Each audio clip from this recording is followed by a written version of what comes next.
Yan ang nababagay sa'yo. Simula ngayon, hindi ka na makapaghasik ng lagim. Isa kang nilalang na masahol pa sa demonyo! Sinasabi mo sa akin yan na para wala tayong pinagkaiba. Parehas lang naman tayong dalawa. Sinaktan tayo ng mundo at pinatay ng sistema ng lipunang ito.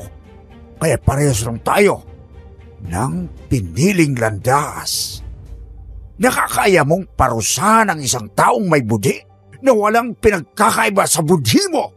Kung ganun para ka na ring inagawa ng trono ni Satanas. Magbago ka muna bago manduro ng iba. At kagaya ko, hindi ka makakatakas sa kaparusahan.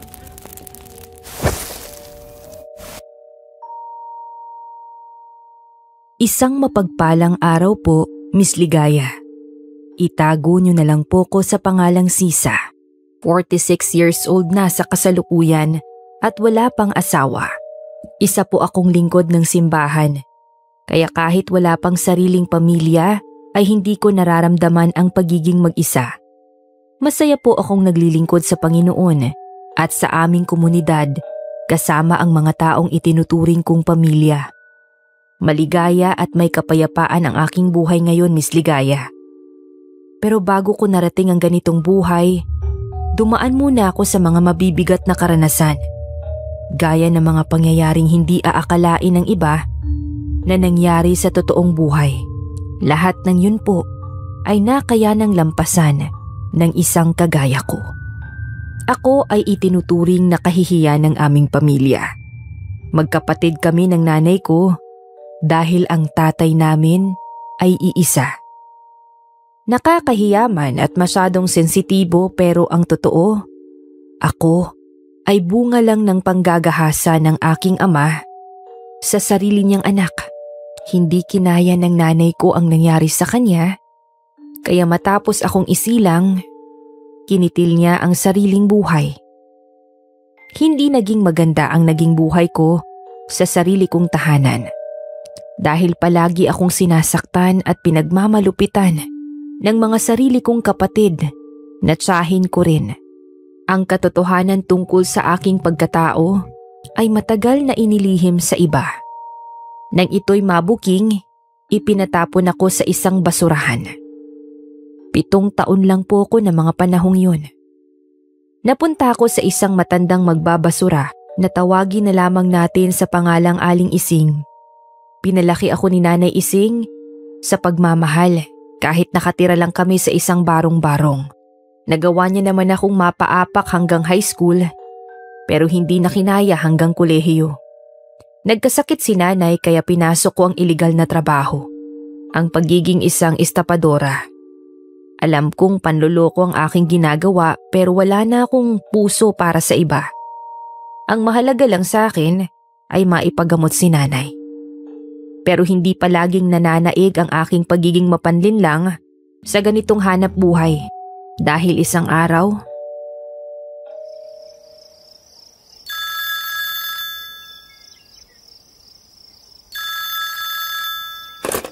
Oh, madam, napatawag ka.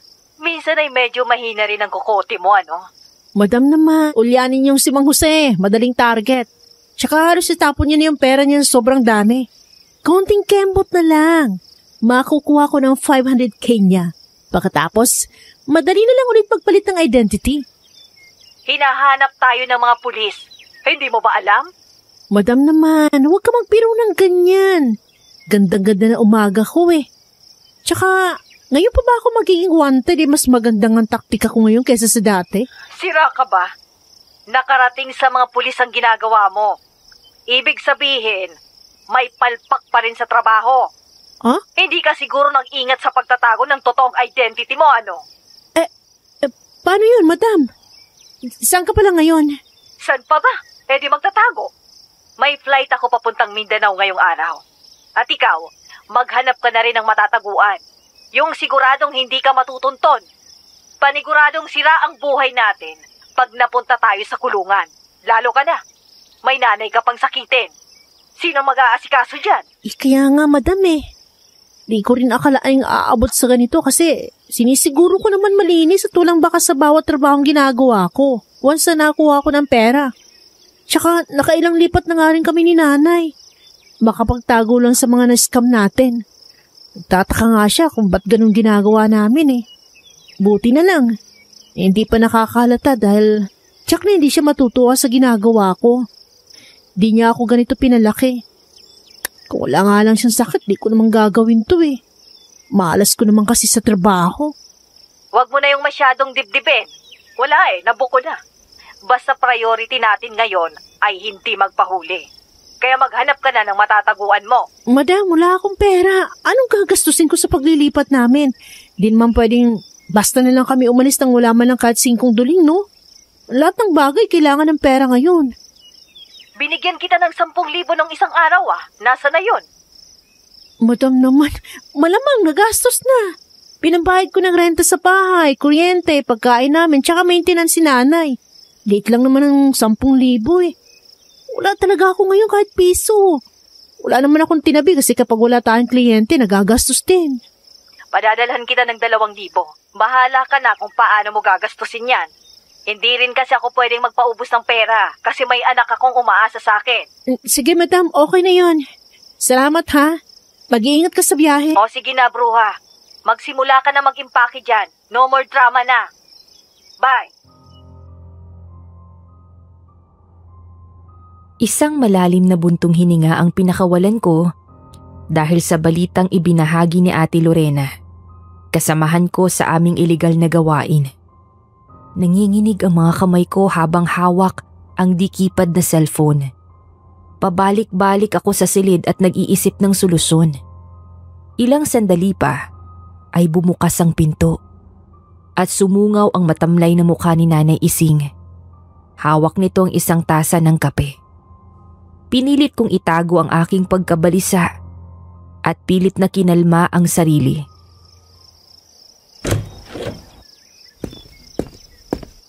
Magkape ka muna, pinagtimpla na kita.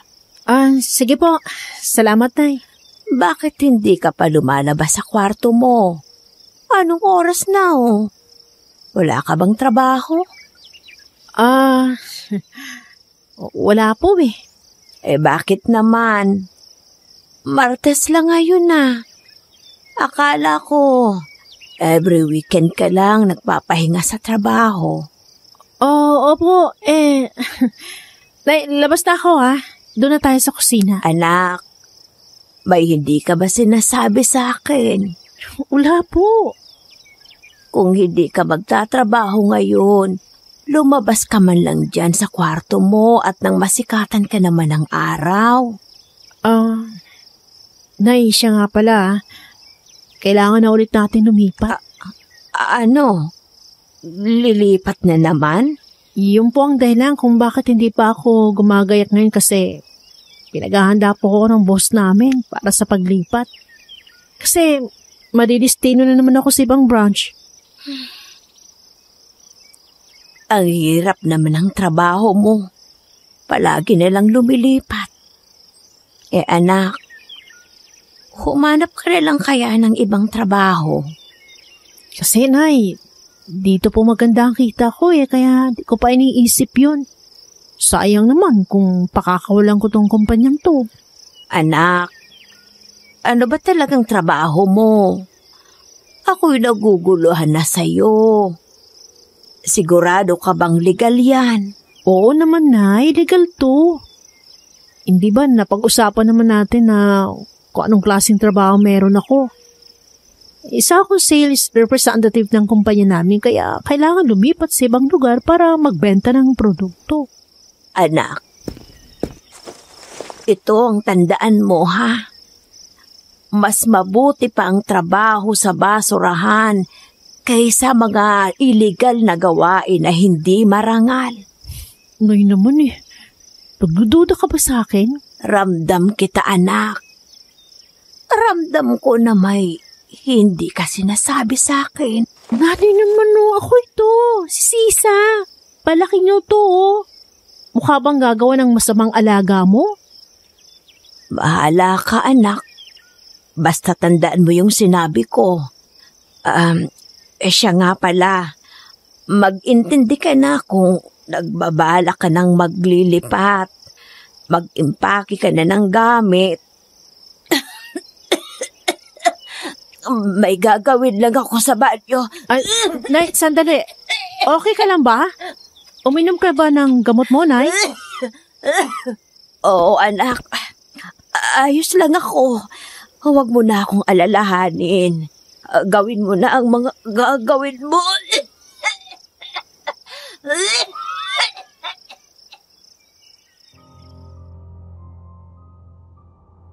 Panay ang pag-ubo ni nanay habang papunta sa banyo.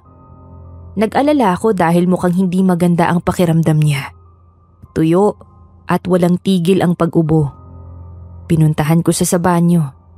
Nakasarado ang pinto kaya kinatok ko ito ng paulit-ulit. Narinig ko siyang sumusuka kaya mas lalo kong nag-alala. At tinawagan ko na siya. Nang buksan niya ang pinto, kitang-kita ko ang panghihina niya. Nay, ayos lang ba kayo? Oo, anak. Ayos lang ako. Medyo sinikmura lang. Ganun kasi kapag umuubo ako tuwing umaga. Sigurado bang ayos lang kayo, Nay? Bakit may dugo? Wala yan, anak. Ayos lang ako. Huwag mo sabihing ayos lang kayo, Nay, ha? Hindi na normal ang karamdaman mo dahil may kasama ng dugo sa ubo mo eh. Huwag kang mag-alala. Normal lang yan, anak. Nay, hindi yan normal eh. Huwag naman kayong ganyan. Magsabi ho kayo sa akin kung kailangan dalhin sa ospital. Nay? Nay? Ayos na ho ba kayo? Nay? Nay?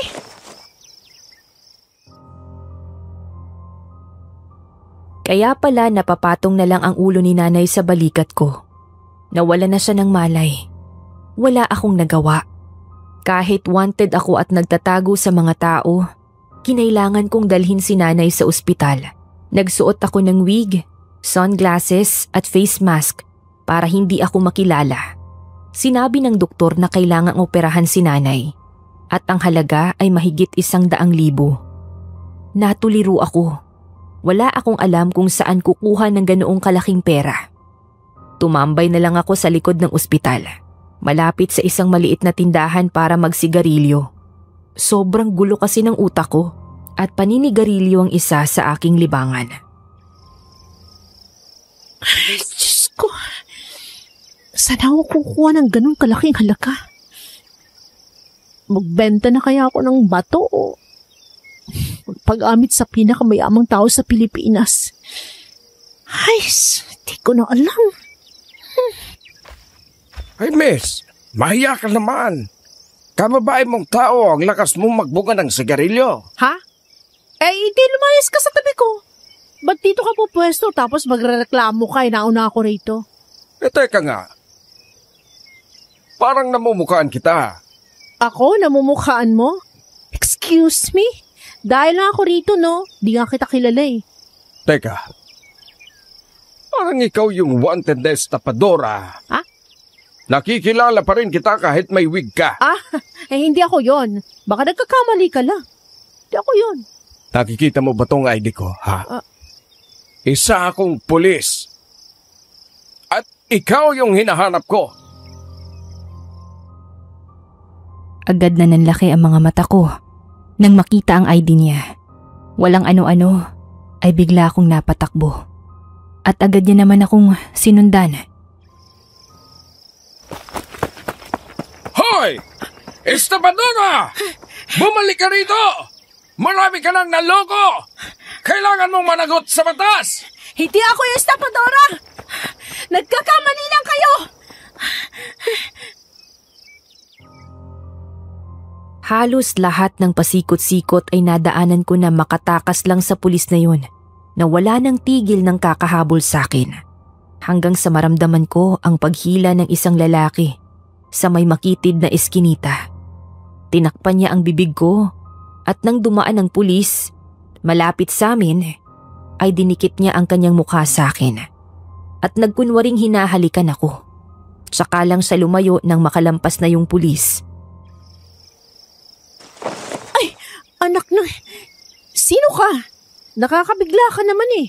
Ako lang naman ang pinakagwapo sa balat ng lupa. Nawi ni Fernando po. At Jerry Cabal.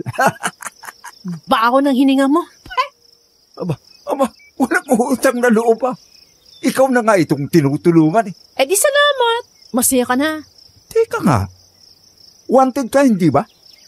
Tapos may na-hospital pa ata sa pamilya mo. Teka nga, paano mo ako nakakilala? Shepherds! Nakita kita nung isang araw. Ikaw yung nang-scam doon sa matandang uugod-ugod, hindi ba? Ang galing mo kaya. O ano naman ngayon? Gipit ka sa pera, hindi ba? Oo. Bakit? May tutulong ka ba? Paano kung mayroon? Lalapit ka ba sa akin? Diretsuhin mo na lang kasi ako. Ang dami pang sinasabi. Doon sa amin na yun, ay nagkakawalaan daw ng bata. At hindi alam ng mga tao kung sinong salarin, pero ako, alam ko kung sino. O sino naman yun? May isang pamilyang aswang sa lugar namin at napatunayan ko na sila ang nangunguha ng bata sa aming nayon para gawing pagkain. Oh, pala naman eh. Ba't hindi mo sabihin sa mga tao para mapalayas na yung pamilya niyo sa lugar niyo? Hindi naman kasi sila maniniwala sa akin eh. Dahil walang tiwala sa akin ang mga tao doon. Paano ka naman paghahatiwalaan eh? Mukha ka naman hindi ka tiwa-tiwala. O ano? Balak mo ang kutsabahan dyan, no? Oo, gano'n na nga. Alam kong magaling ka sa ganung bagay. At ikaw lang ang nababagay sa ganung trabaho. Tsaka, hindi ka pa naman nakakapunta sa aming nayon. Walang nakakakilala sa'yo doon. Magkano ang bigayan? 100K. O ano, papalag ka ba? Talaga? Sigurado ba yan? Sigurado yun, hindi ako magpapasahod sa'yo, kundi si Kapitan. May usapan kasi kami na kapag napatunayan ko sa kanya na totoo yung hinala ko, bibigyan niya ako ng 150K bilang pabuya. Prueba. Oh, eto. Dito sa papel na ito. Dito nakasulat ang kontrata namin. Iniabot sa akin ni Edgar ang medyo lukot na papel. Nang buksan ko ito, nabasa ko ang isang liham na naglalaman ng kasunduan nila ng kanilang kapitan. May selyo ng kanilang lugar at pirma sa ibaba, kaya't pinaniwalaan ko ang sinabi ni Edgar tungkol sa malaking pabuya.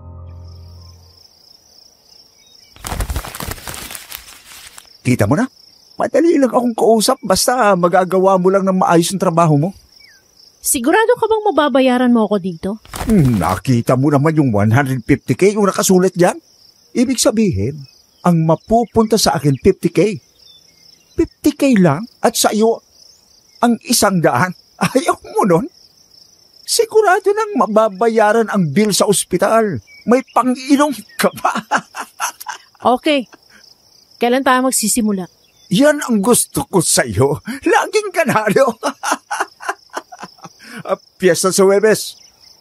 Samantalihin natin ang pagkakataon dahil tiyak na maghahanda yung pamilyang sinasabi ko sa iyo. Makikikain ka doon. Tapos, alam mo na ang gagawin mo. Papatakan ng kalamansi yung putahe, ihahain nila. At kapag naging karne ng tao, sigurado aswang ang kanilang pamilya. Tama! Kung may camera ka, dalhin mo para makunan ng litrato. Siyempre, alam kong gagawin ko, no? Baliw ka ba? Oo naman. Ikaw pa ba sanay ka sa mga iligal na gawain? Siguraduhin mo lang totoo yung pinagsasabi mo, ha? Dahil kung di, babalatang kita ng buhay. Oo naman. Ako pa?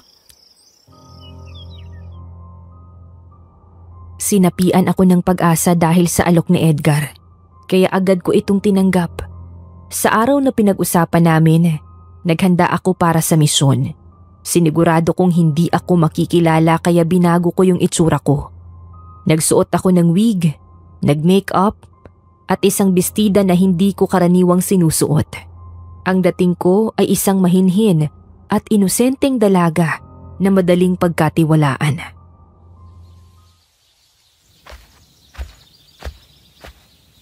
Wow! Ganda ng outfit mo! Magugustuhan ka pa ni Isaac niyan. Sino si Isaac? O yung panganay anak ng pamilyang aswang na sinasabi ko sa'yo. Kung ganun, edi mas mabuti. Mas mapapadali yung trabaho natin. Tama! Iba ka talaga. Pinag-iisipan mong mabuti ang mga gagawin mo. Ha! Ako pa. Sanay na ako sa mga ganito, no? Mukhang handa ka na naman siguro. Oh, nasaan ang kotse mo? May motor ka naman, hindi ba? Ano? Wala kang dalang sasakyan?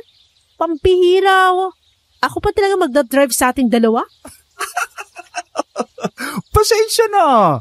Nag-commute lang ako kanina eh. Pambihira ka. Kalalaking tao, wala man lang sasakyan. Kaya pala hindi ka pinagkakatiwalaan ng mga tao sa inyo eh. Wala kang kwentang lalaki. Magkikinabang ka rin naman sa gagawin natin eh. Isipin mo na lang. Kung hindi ako dumating, malamang naandun ka pa rin sa ospital at umiiyak. Hindi alam kung saan kukuha ng perang pambayad sa mga bills. Oo na. Tama na yung satsat. Kapag nagkapera tayo ha, bumili ka ng motor. Oo, huwag kang mag-alala. Mas maganda pa dyan sa motor mo ang bibilhin ko. Napabuntong hininga ako dahil sa inasal ni Edgar. Mabigat ang loob kong kinuha ang motor at pinuntahan ang nayon para simulan ang misyon. Nagmaneho ako at si Edgar yung angkas. Pagdating namin, nakita namin ang mga banderita sa kalsada. Pero kakaiba ang piyesta. Tahimik at kakaunti yung mga tao. May mga handaan sa mga bahay pero hindi masyadong maraming tao. Wala ring mga batang naglalaro at kaunti lang yung mga bisita na mukhang mga kamag-anak lang din. Nadaanan namin ang isang bahay na may nag-iiyakang pamilya. Nawawala raw ang bunsong anak nila. Doon ko na-realize na hindi normal ang sitwasyon sa lugar na ito. Mukhang na-trauma ang mga tao sa nangyayari sa inyo ah. Ilang bata na rin kasi ang nawala. At alam mo ba kung ano mas malala? Ano? Ayaw ni Kapitan ilabas sa media ang mga nangyayari dito. Kaya kami na lang ang gumagawa ng paraan para ma-resolve ang lahat. Sigurado ka bang aswang talagang gumagawa ng ganyan? O baka naman sindikato? Di ba sila ang gumagawa ng ganon? May nababalitaan ka pa ba ngayon sa ibang lugar? Wala. Kung meron, di sana alam ko. Di naman kami nahuhuli sa mga ganyang balita eh. Yun ang punto. Kung talagang sindikatong gumagawa ng ganito, di sana, kahit saang lugar, ay may mga nawawalang bata pero hindi eh. Dito lang talaga talamak ang pagkakawala ng mga bata. At naniniwala akong ang pamilya ni Isaac ang may kagagawa nun. Grabe. Ang risky pala na itong gagawin ko. Itataya akong buhay ko sa aswang? Paano kung ako ang kainin nila?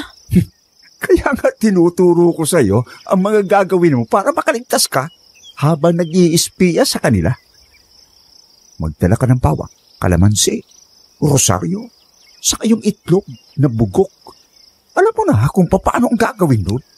Sa bagay eh. Ito na lang talagang aasahan ko ngayon. Ang mabuti pa, punta na natin yung bahay mismo ni Isaac at nang masimulan ko ng misyon ko. Tumango si Edgar at itinuro ang bahay ng pamilyang aswang. Iniwan niya ako sa isang bahay sa medyo likod na bahagi. Hindi raw sa pwedeng sumama para hindi mahalata ang plano. Simple lang ang bahay. Maaliwalas at may malawak na hardinan. Gawa ito sa plywood, pero mukhang matibay. Naamoy ko ang nilulutong karne. Isang lalaki na kasing edad ko ang lumapit sa akin. Marahil ito si Isaac, ang sinasabi ni Edgar sa akin.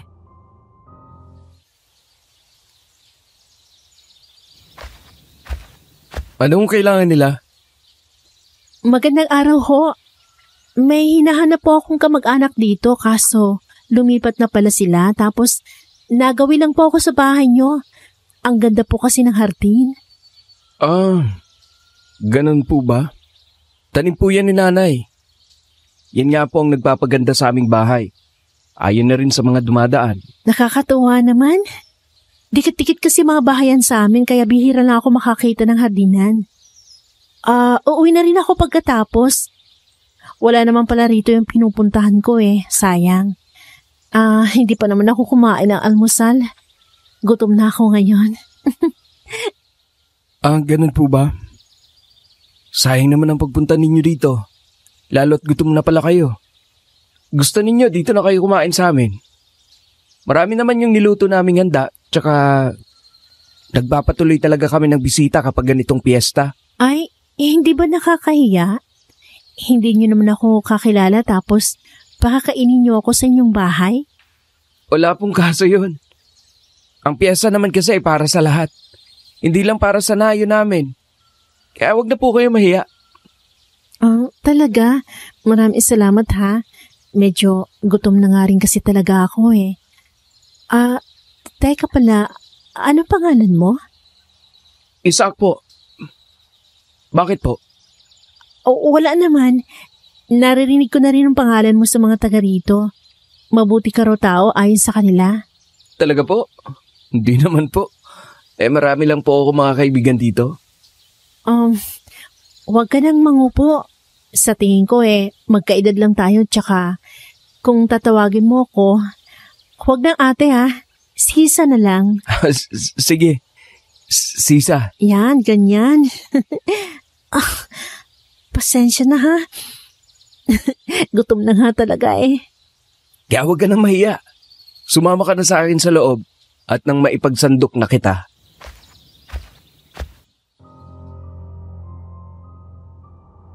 Nagpatiuna sa paglalakad si Isaac at sinundan ko siya.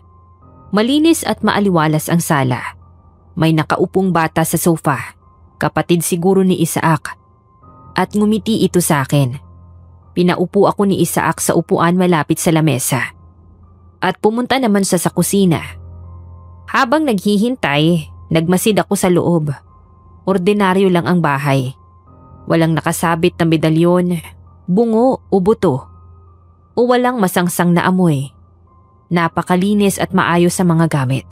Mga painting at litrato ng pamilya lang ang nakadisplay. Dumating si Isaac dala ang mga pagkain. Kain ka na. Siya nga pala, ipinagsando kita ng minudo at saka dinuguan. Eto naman ang puto para sa panghimagas. Pwede mo rin itong isawsaw sa dinuguan. Naku, ang dami nito. Nakakaya naman. Baka maubos ang pagkain nyo. Ay, wag mo alalahanin. Niluluto pa lang ni Mama ang mga putahing yan, tumitikim na kami kaya busog na. Kapag nabitin ka, marami pa sa loob ha? Magsabi ka lang. Pwede rin na ikaw na pumunta sa kusina para kumuha ng naaayon sa gusto mo. Ang bait nyo naman si bisita. Maraming salamat ha. Pwede ka rin pala magbaon. May mga plastic na lalagyan dito. Baka may kasama ka sa bahay na gusto mong dalhan ng ulam. Huwag kang mahihiya. Ay naku, wag na. Sobra-sobra na to, tama na. Sus, ayos lang yun. Huwag mong isipin na iba ka rito ha. Ituring mo kaming parang kamag-anak mo na rin. Siyempre, yun talagang iisipin ko. Kamag-anak ko rin naman ang pinuntahan ko Oo nga naman. Siya, sige, kumain ka na, ha? Nang hindi nakatingin ang mga nakatira sa bahay, kinuha ko ang kalamansi sa bag ko. Bago ipatak, inamoy at tinikman ko na muna ang dinuguan. Hindi naman ito matabang o malansa at walang kakaibang amoy. Pinatakan ko rin ito ng kalamansi pero walang nangyari. Kumain na lang ako dahil sa gutom at wala naman akong naramdamang kakaiba. Naglagi pa ako hanggang hapon para mag-obserba. Pero mukhang magaling silang magtago. Inabot na ako ng 5:00 kaya naisipan ko nang magpaalam. Ay, aalis ka na? Teka, magbaon ka ng ulam. Ipaglalagay lang kita sa plastic. Kahit hindi na. Wala rin naman akong kasama sa bahay. Salamat na lang. Di para sa almusal mo bukas. Para mayroon kang ulam. At hindi na mag-abala pang magluto. Hindi na. Salamat na lang.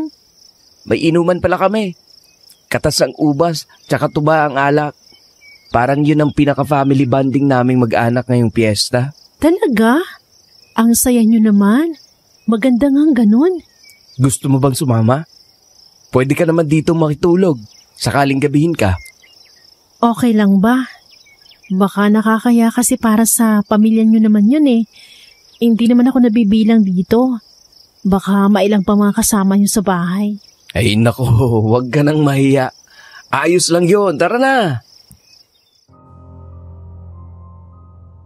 Hindi na ako nagdalawang isip nang yayain nila akong uminom.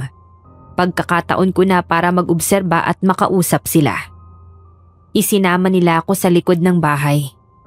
Naroon din yung tatay ni Isaac at 2 kapatid at nakangiti silang lahat sa akin.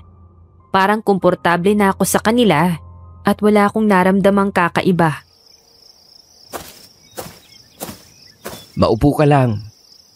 Eto mga pulutan namin, may bopis at inihaw na baboy dyan. Kung hindi ka umiinom, kumain ka na lang. Pero alam kong hindi mo matatagyan ang ubas sa alak na ginawa ni tatay. Hindi naman kasi ito gaanong nakakalasing. Masarap pa ang lasa. Sige lang. Tsaka umiinom ako, no? Di ako mahina sa lasingan.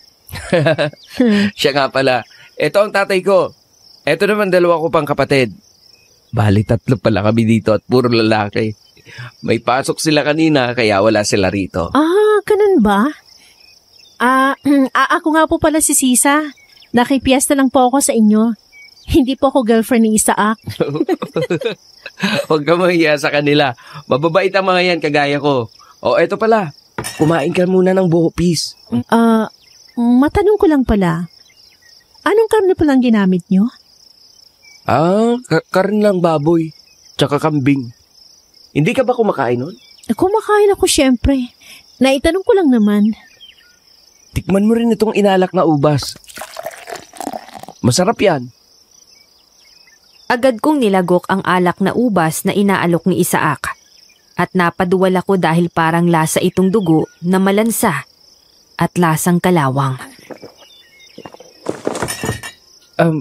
Hindi ba masarap? Masarap naman. Magaling pala kayong gumawa ng ganito, ha? Oo. Sa tiniran kasi namin ay may ubasan kaya natuto kami sa ganyan. Ganun ba? Maging komportable ka lang ha, Sisa. Hindi nangangain ang pamilya namin. Sana nga lang talaga.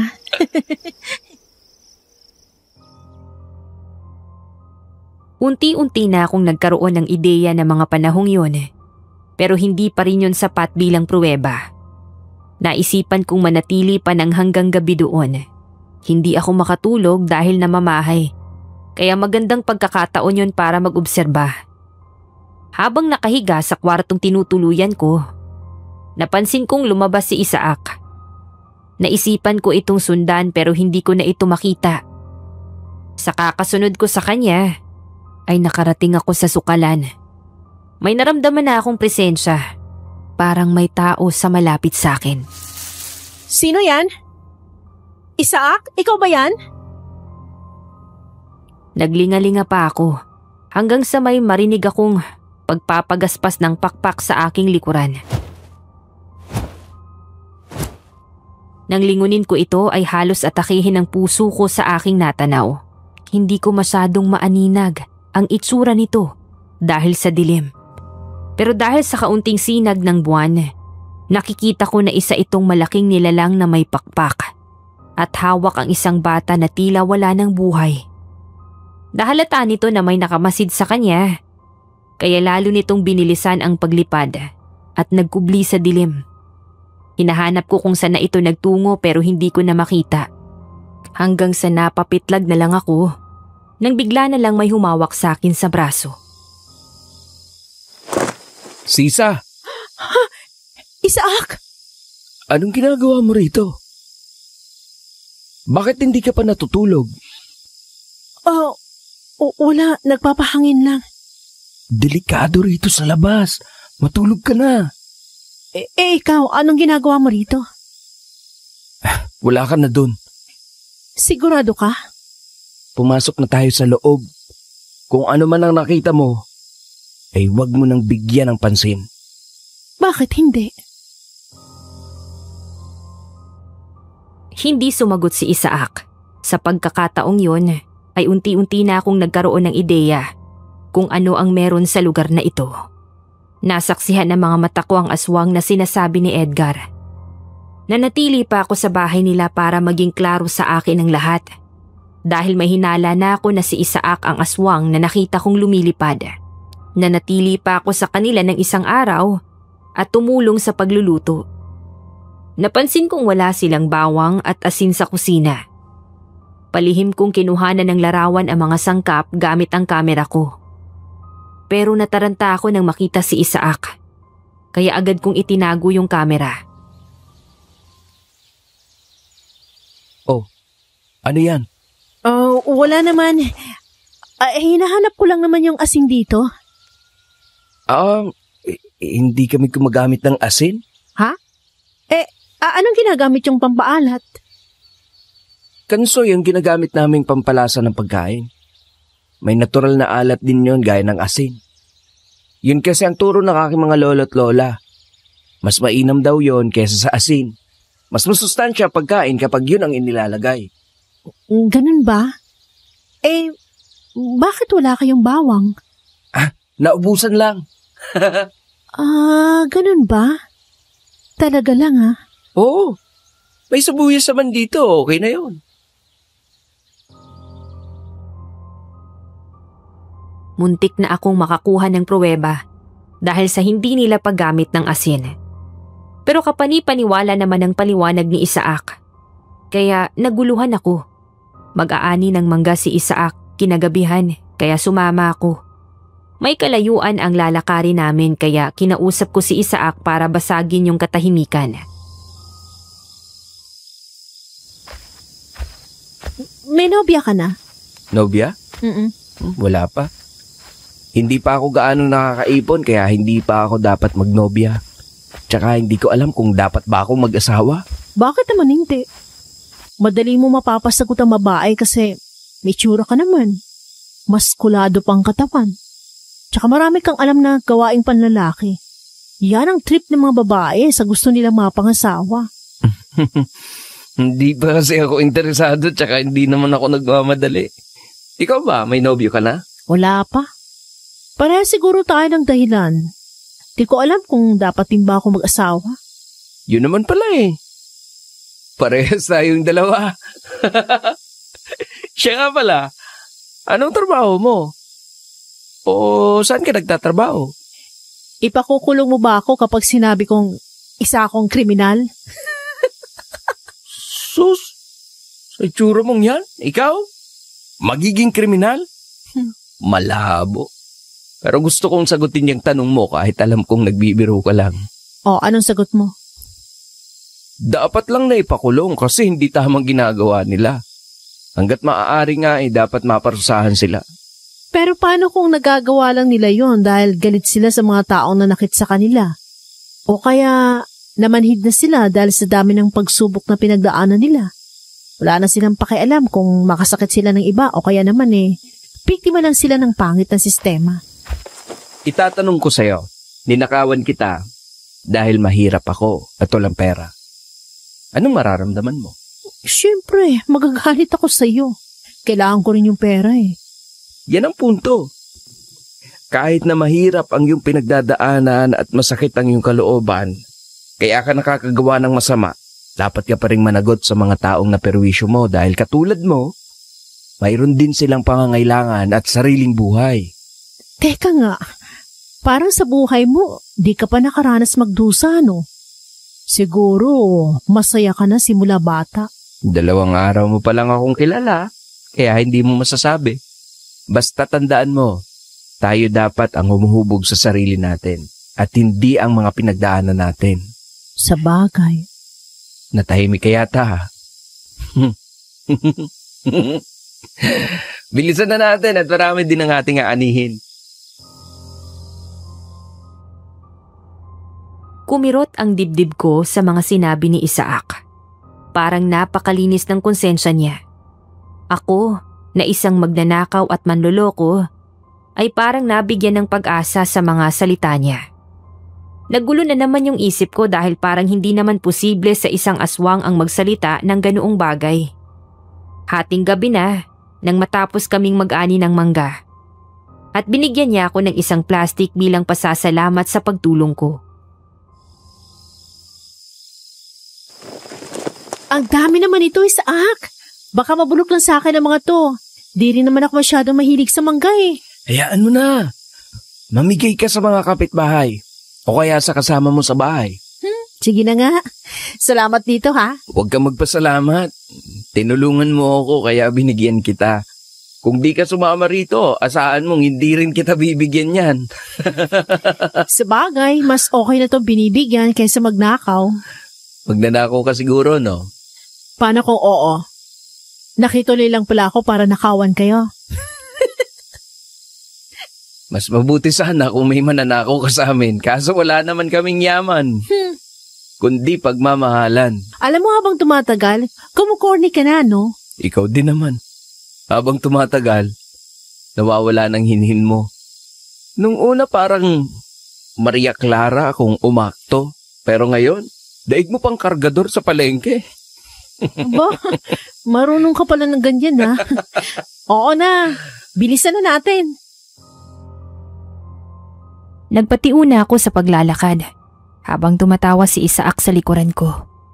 Nagbiruan kami habang naglalakad hanggang sa natahimik si Isaac at may kinapa sa bulsa.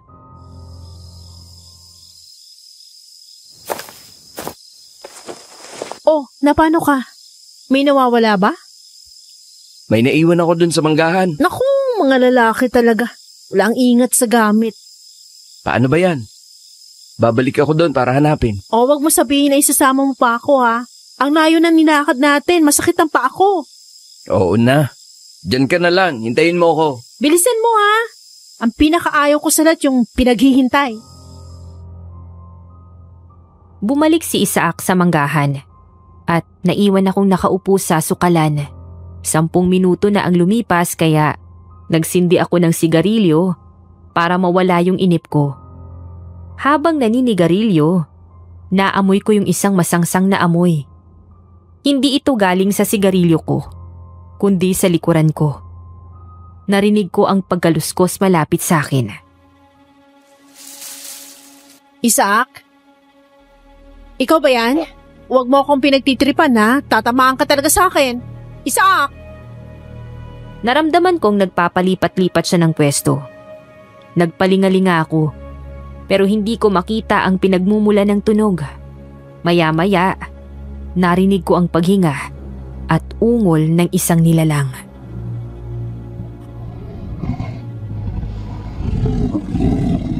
Diyos ko po, ano yan? Ano bang meron? Nakakakilabot ang lalim ng tunog nito. Nangangatog na ako sa takot at pinagpapawisan ng malamig. Maya-maya, narinig ko ang pag-iyak ng isang bata. Parang humihingi ito ng tulong. Nagpanik ako at tumayo para hanapin ang bata. Pero may humawak sa braso ko. Sisa! Diyos ko, ay! Isaac, ginulat mo ako. Bakit gulat na gulat ka? Hindi ka ba na-alarma? Yung bata, wala ka bang narinig na pagsigaw? Normal na yung nangyayari dito. Wala ka bang pakialam? Hindi naman sa ganon, pero hindi kasi natin kontrolado ang mga pangyayari. Ikaw nang may sabi na dapat parusahan ang mga gumagawa ng masama. Ikaw na rin na may sabing wala kang puso sa mga tao. Oo, wala akong pakialam sa kanila.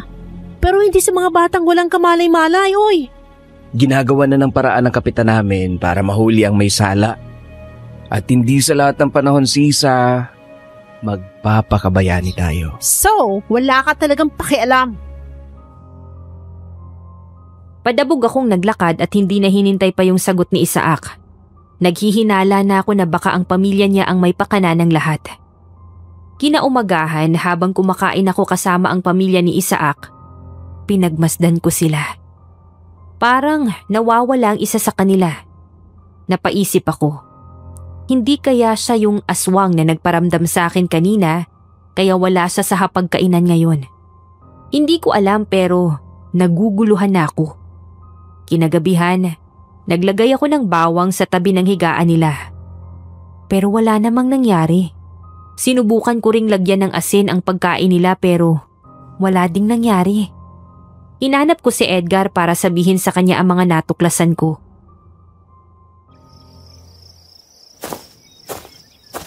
Edgar, nagugulan ako eh.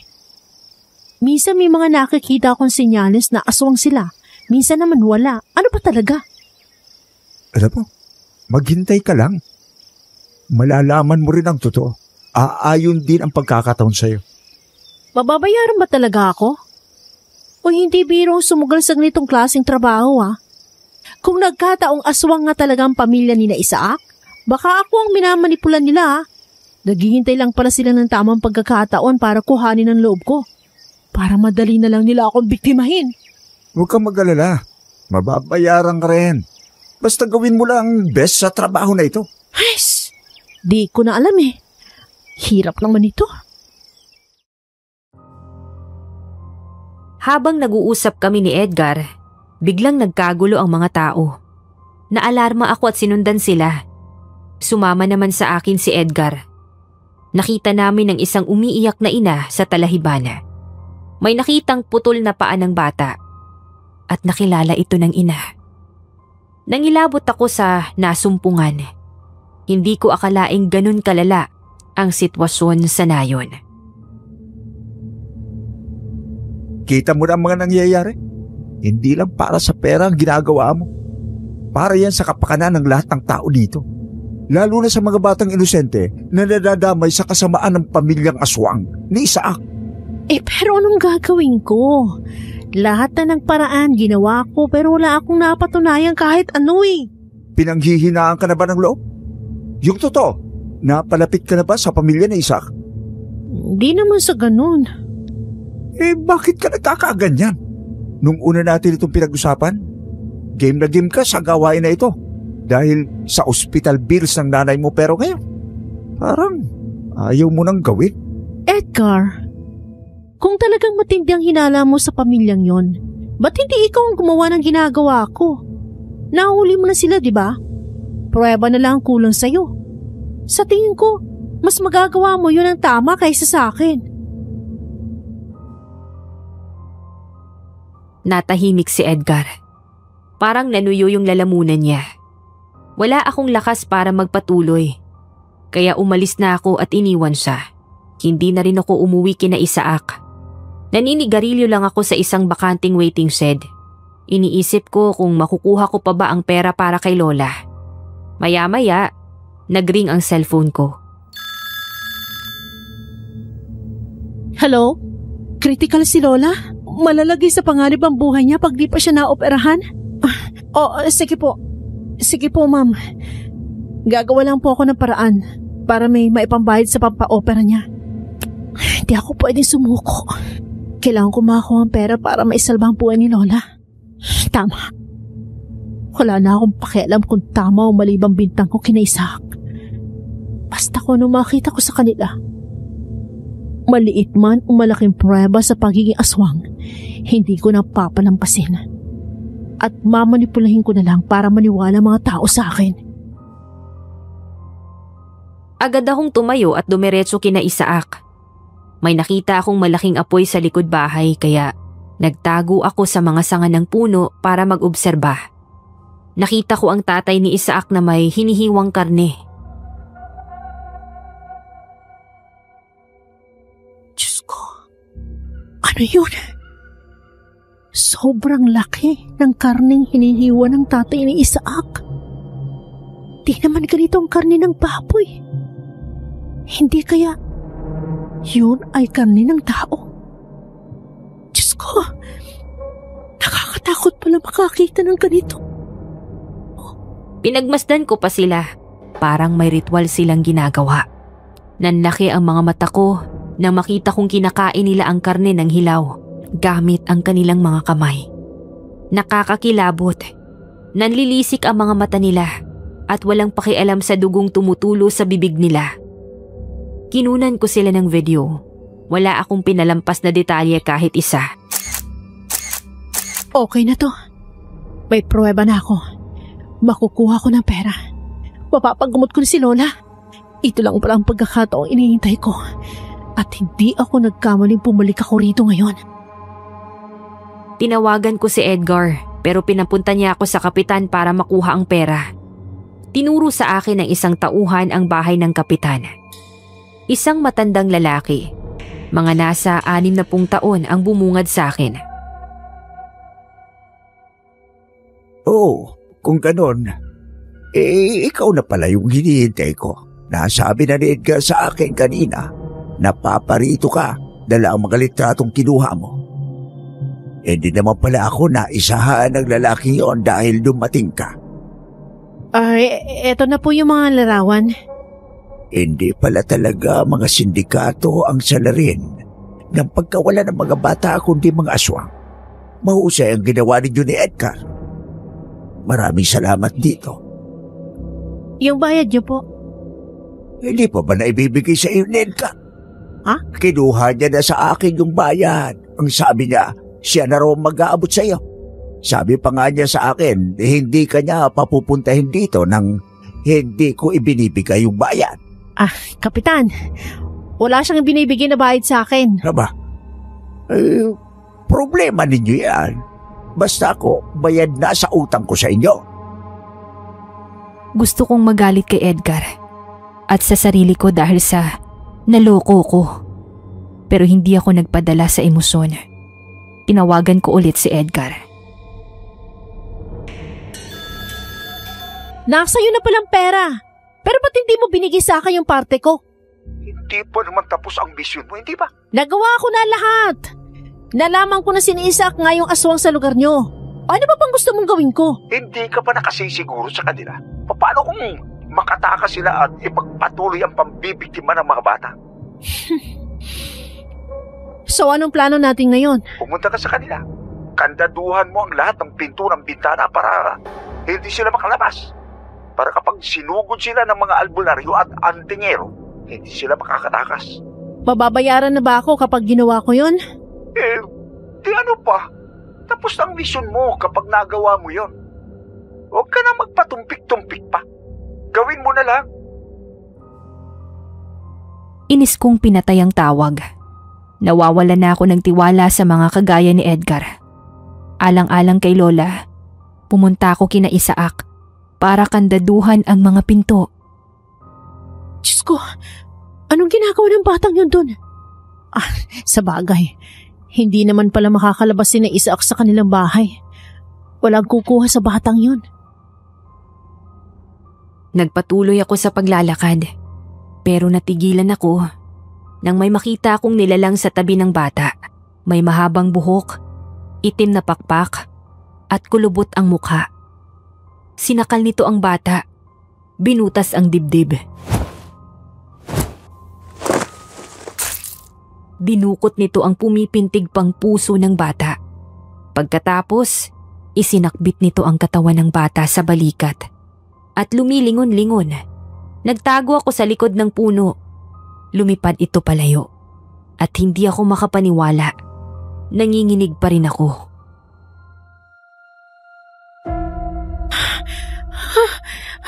Diyos ko, anong klaseng nilalang yun? Masyado nakakatakot ang itsura.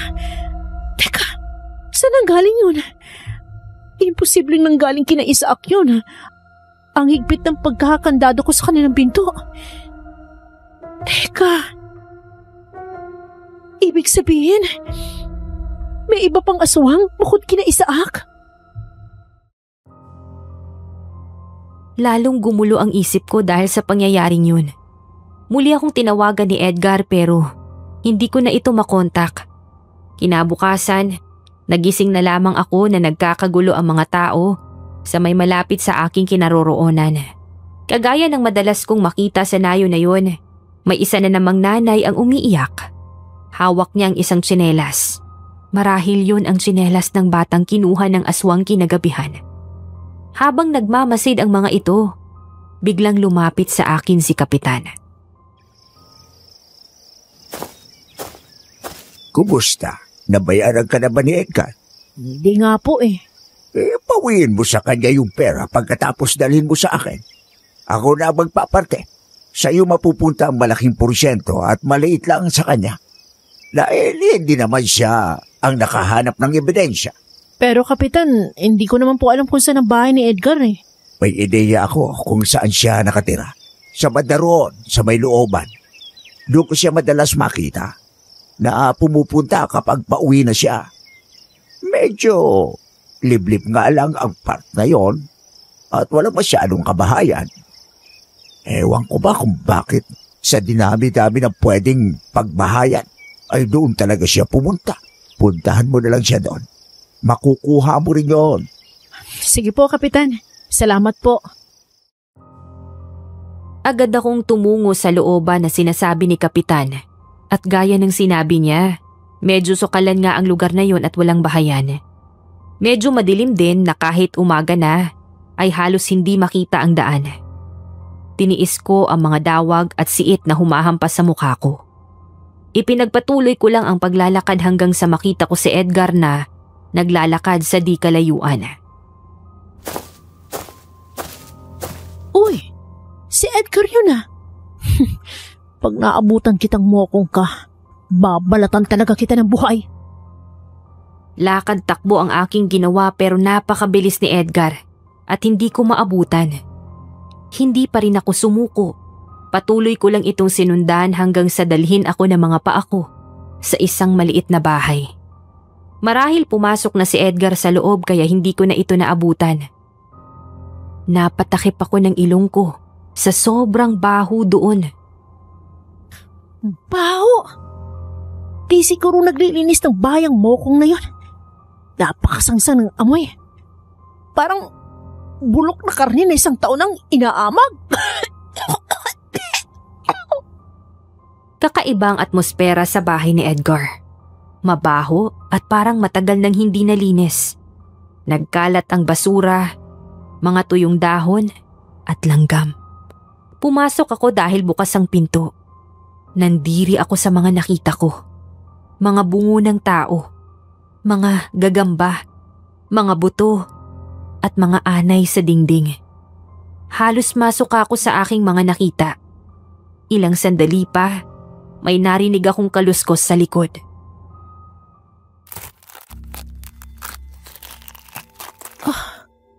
Ano yun? Parang nagtatadtad ng karne. Baka si Edgar na yun. Hindi lang pala kupal ang hayop na yun eh. Napakarumi rin sa bahay. Paglapit ko sa'yo, tatamaan ka sa akin. Sinundan ko ang kaluskos hanggang sa makarating ito sa kusina. Nakita ko si Edgar. May katawan ng bata sa lamesa. Yung bata kagabi. Tinatadtad niya ang ulo nito at sinisip-sip ang utak. Madugo ang bibig at damit niya. Seryoso siyang kumakain at hindi niya napapansin na may taong nanonood sa kanyang tabi. Hoy! Edgar! Ano tong nakikita ko? Sisa, anong ginagawa mo rito?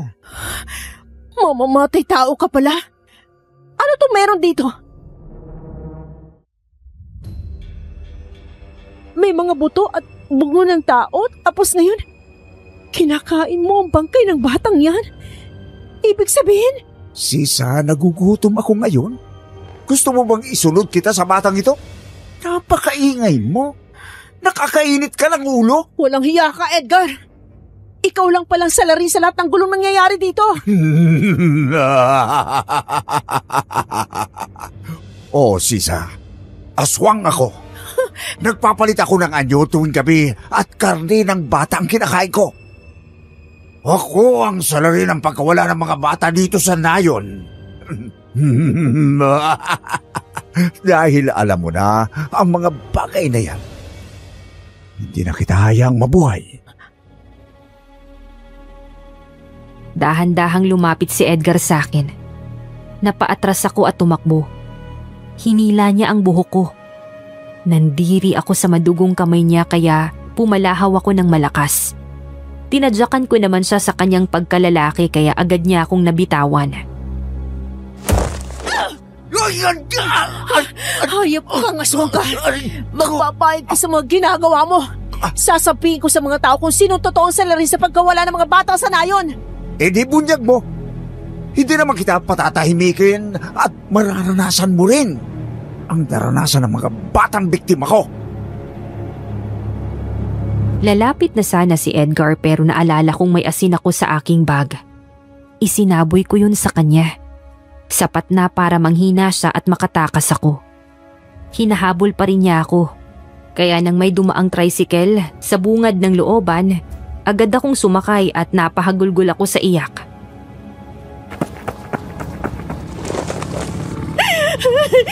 Diyos ko po, si Edgar pala may kasalanan ng lahat. Paano na si Isaac? Sira na ang tingin ng mga tao sa kanila. Kailangan ko silang tulungan bago mahuli ang lahat. Nagpahatid ako sa driver patungo kina Isaac. Habang naglalakad papunta sa kanilang bahay, ay iisa ang usap-usapan ng mga tao. Yun ay ang pagiging aswang ng pamilya ni Isaac. Narinig ko rin ang grupo ng mga lalaki na nag-uusap-usap tungkol sa paghahanap ng albularyo na marunong kumontra ng aswang. Pagdating sa kanila, hindi na nakasarado ang mga pinto at bintana. Marahil pinilit nila yung buksan. Pumasok ako at nakita ko sila sa sala. Matalim ang tingin nilang lahat sa akin. Kumusta kayo? Ikaw bang nagpakalat sa buong nayon ng peking balita na isa kaming aswang? Ako nga. Patawarin niyo po ako. Wala kaming mukhang maiharap sa kanila. Lahat ng kapitbahay namin ay iisa ang usap-usapan tungkol sa amin. Hindi na rin kami makalabas dahil kinatatakutan kami ng mga tao. Bakit mo nagawa yun, Sisa? Plano mo na ba yun simula pa nung una? Kaya ba naisip mong makituloy sa amin? Patawarin niyo ako. Kasalanan kong lahat ng ito. Bakit, Sisa? Sino nag-utos sa'yo na gawin ito? Si Edgar. Si Edgar ang may kagagawa ng lahat ng ito? Tumango na lang ako habang pumapatak ang luha. Nakita kong sinuntok ni Isaac ang pader ng kanilang bahay. Nanlilisik ang kanyang mga mata dahil sa galit. Parang may alam siya sa pagkatao ni Edgar. Gusto niya lang kaming sirain pero ang totoo, siya ang may kagagawa ng pagkawala ng mga bata dito sa aming lugar. Isa siyang aswang na kumakain ng karne ng tao. Sinikap namin siyang pagtakpan. Kahit awang-awa na kami sa mga tao dito sa nayon. Pero nagawa niya pa rin kaming sirain sa mga tao. Hindi ba kayo totoong aswang? Hindi kami aswang, Sisa. Pero nakita ko kayo nung isang gabing kumakain ng hilaw na karne. Kinuhanan ko kayo ng litrato. At yun ang naging pruweba ko para malaman ng mga taong tungkol sa inyo. Hindi pa ba sinyalis yun ng pagiging aswang? Sisa, ipapaliwanag ko sa'yo. Hindi kami mga aswang. Pero ang aming pamilya ay nagmula sa angkan ng isang tribo na nakatira sa kabundukan. Sa aming pinagmulan, normal ang kumain ng hilaw na karne. At ginagawa namin yun isang beses sa isang buwan dahil naniniwala kami na nakapagpapalakas yun ng katawan. Talaga? Buti hindi naghihinala mga tao dito. Si Edgar lang talagang bukod tangi naghinala sa inyo. Alam mo, Sisa, simula nang umalis kami sa kabundukan, ilang beses din kaming hinusgahan ng mga tao sa nakagawian ng aming pamilya. Matagal na panahon din kaming nagpalipat-lipat bago kami napatira dito. Gusto naming maranasan na nabibilang kami kahit saan. Sa kabila ng kaugalian, nahihirapan kaming alisin sa pamilya namin. At eto na nga, naranasan namin ang pagtanggap dito. Pero mukhang masisira naman dahil sa ginawa ninyo ni Edgar. Sumunod lang ako dahil babayaran daw ako ng perang magagamit ko sa pagpapagamot sa nanay ko. Naloko lang ako. Nung una, ayaw ko na sana itong ituloy pa dahil nagdududa na rin ako ng mga aswang kayo. Pero kailangan ko talaga ng pera. Pero si Edgar, bakit kayong gustong sirain ni Edgar? Matalik kong kaibigan si Edgar. Pero simula nang mayanggaw siya ng aswang at maging isang aswang, Itinakwil siya ng kanyang pamilya kaya nag-iisa na lang siya sa buhay. Naiinggit siya sa akin. Kaya ganito ang kanyang ginagawa. Gusto niyang palabasin sa mga tao na kami ang aswang para makita niya rin kaming nagdurusa kagaya niya. Ayaw niya kaming maging masaya. Napuno na ng galit ang puso niya. Kaya niya pala yung ginawa sa inyo. Ngayon ay malinaw na sa akin ang lahat. Natahimik kaming lahat dahil sa mga revelasyon na nasiwalat. Pare-parehas kaming malalim ang iniisip. Ako naman ay napaupo na lang sa isang sulok at sinisisi ang sarili. Ilang sandali pa, nabasag ang katahimikan dahil natanaw namin sa bintana ang paparating na isang grupo ng tao sa bahay ni na Isaac. Agad kong sinarado ang pinto at ang kanilang buong pamilya ay agad na naalarma. Umalis na kayo dito ngayon din, bago pa nila kayo masaktan. Saan kami pupunta, Sisa? Wala na kaming ibang pupuntahan. Ako nang bahala sa inyo. Eksperto ako sa pagtatago. Gagawin ko lahat para maprotektahan kayo. Pero bakit kami magtatago? Kung wala kaming ginawang kasalanan, hindi kami mga aswang para puksain nila. Hindi namin iiwan ang bahay na ito. Dahil ito ang unang tahanan na naranasan naming maging masaya at malayo sa panghuhusga ng iba. Matindi na ang galit ng mga taong yan. Lalo na yung nawalan ng mga anak. Kahit ano pang sabihin nyo, hindi nila kayo paniniwalaan dahil matindi ang pruweba ko. Nakita nila sa mga litratong kuha kong pagkain nyo ng hilaw na karne. Kaya nakatatak na sa isip nila yon na hindi kayo pangkaraniwan at isa kayo sa mga aswang. Sabagay, tama ka, Sisa. Ang kailangan namin ngayon ay protektahan ang sarili natin. Huwag na tayong magpadala sa emosyon. Gawin na lang natin ang nararapat. Sumang-ayon ang lahat sa sinabi ni Isaac. Agad kaming nagmasid at dumaan sa likod para walang makakita. Nagtalukbong kaming lahat ng tela para walang makakilala at nag-ingat sa pagkilos para hindi makahalata ang mga tao. Dinala ko ang pamilya ni Isaac sa isang ligtas na lugar. Sa isang liblib na bayan na minsan na rin naming napagtaguan ni nanay. Nanatili muna ako ng ilang oras doon para makasigurado. At nang sa tingin ko ay ayos naman na sila.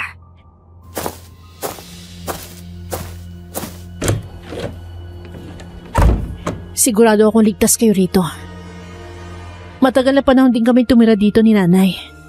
Bukod sa kukonti ang bahay dito, yung mga taong nakatira dito ay walang pakialam sa isa't isa. Ito rin yung tamang lugar sa inyo para magawa nyo inyong nakaugalian. Maraming salamat, Sisa. Nagkamali ka man sa amin, pero bumabawi ka sa ganitong paraan. Salamat din dahil naintindihan mo kami at tinanggap. Hindi mo kami pinag-isipan ng masama sa pagkatao namin. Walang anuman yun. Kulang pa nga to bilang kabayaran sa pagkakamaling nagawa ko sa pamilya nyo eh. Huwag kayong mag-alala. Babalik ako sa lugar na yon para sabihin sa mga taong hindi kayo ang totoong salarin sa pagkawala ng mga bata. Hindi ko hahayaang habang buhay na aswang ang maging tingin nila sa inyo. Sana nga ay magbagong tingin nila sa amin. Dahil naging kaibigan ko na rin ang mga tao doon. Matagal na rin kami sa lugar na yon. Asahan nyo yan, Isaac. Pamilya ng tingin ko sa inyo kaya maasahan nyo ako sa lahat ng pagkakataon. Hindi ko kayo bibiguin. Ikaw din, Sisa. Hindi ka na rin iba sa amin. Lalo na sa akin. Siya nga pala. Maiwan ko na kayo dito ha. Puntahan ko ang nanay ko na nasa ospital. Ihahatid na kita, Sisa. Ano? Hindi pwede. Baka may makakita sa'yo. Gabi na kasi. Kaya delikado para sa'yo maglakad na mag-isa.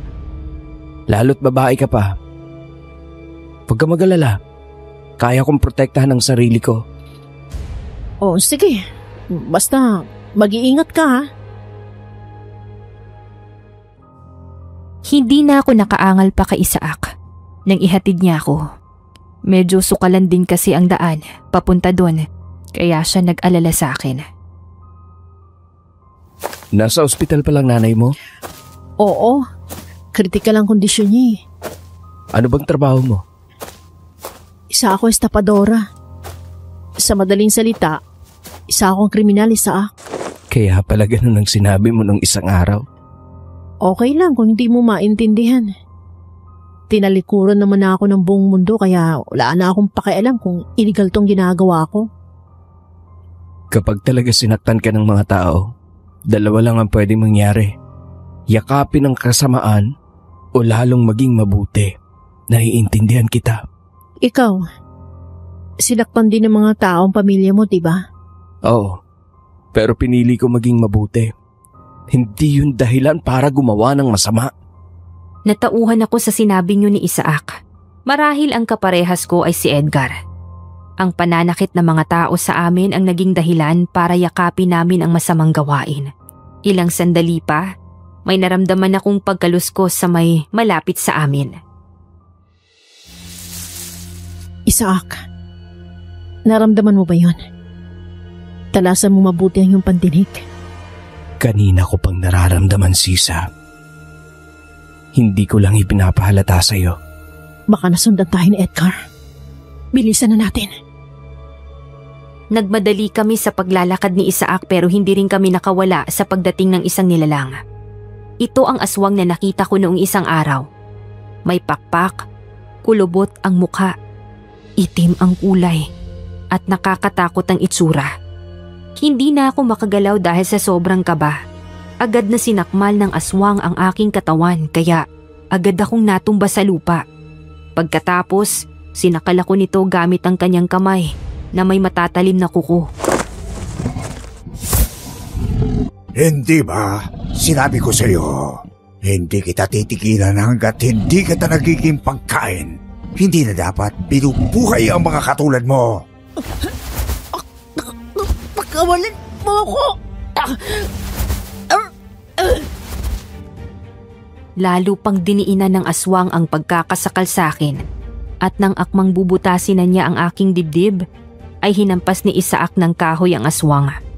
Nabitawan ako nito at lumapit ito kay Isaac. Silang dalawa ang nagtuos. Agad naman akong nagduduwal dahil sa sakit ng aking leeg. Isa ka pa. Dapat ang mga kagaya mo ay hindi na rin binubuhay. Nagsisipa ko dahil may pagkakataon akong saktan ng pamilya mo pero hindi ko ginawa. Edgar, parang awa mo na. Hindi tamang ginagawa mo. Naging tao ka rin naman. Alam mong pakiramdam ng mawala ng mahal sa buhay. Kaya tigilan mo ng ginagawa mo sa mga bata. Bumalik ka na lang ulit sa pagkain ng mga hilaw na karne kagaya namin. Walang patutunguhan yung galit mo sa puso. Wala akong pakialam. Aswang na ako ngayon, kaya kakain ako ng karne ng tao. At kayong dalawa ng babaeng ito ang isusunod ko. Yeah!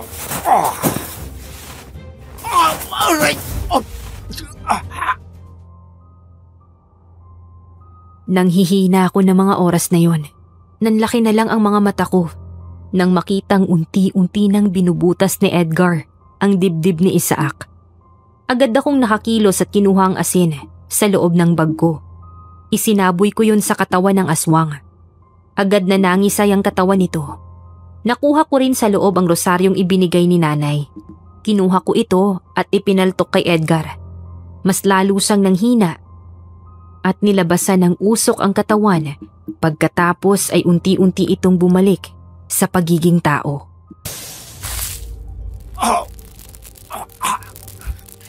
Yan ang nababagay sa'yo. Simula ngayon, hindi ka na makapaghasik ng lagim. Isa kang nilalang na masahol pa sa demonyo!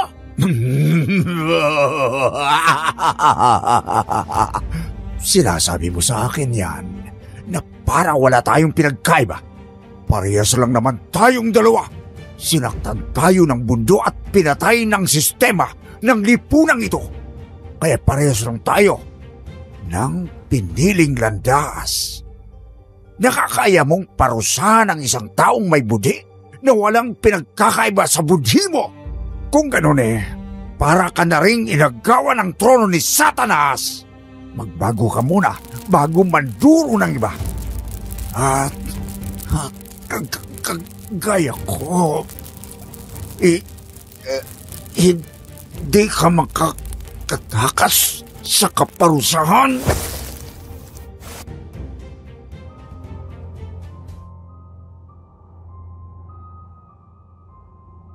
Pagkasabi noon ay nalagutan na siya ng hininga. Nanlalambot na ako ng mga oras na yon at hindi na halos makagalaw.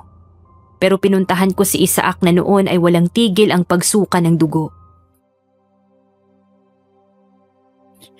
Isaac, ibinuwis mo ang buhay mo para sa akin. Tama, si Edgar. Parehas lang kayong dalawa. Pero bakit mo ginawa sa akin to? Hindi na ako karapat-dapat mabuhay. Ikaw ang dapat mabuhay dahil mabuting tao ka. Si Edgar. Namatay siya nang di man lang nagsisisi sa mga nagawa niya. At ako naman, mamamatay ako sa pagtulong sa isang taong mas karapat-dapat na mabuhay. Sumuko ka na sa mga pulis. Isaac. At magbagong buhay. Huwag mo nang ulitin ang mga kasalanan mo. Isaac naman huwag ka magsalita ng ganyan. Hindi ka pa mamamatay. Makisabi sa pamilya ko na mahal ko sila. Isaac! Ikaw na bahala sa kanila. Isaac! Ano ba? Masaya ako na lalakas.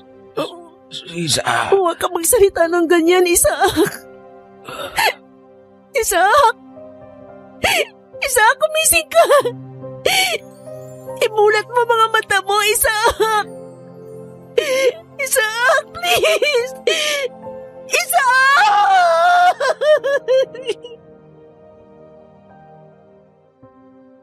Ipinikit na ni Isaac ang kanyang mga mata at doon na siya nalagutan ng hininga.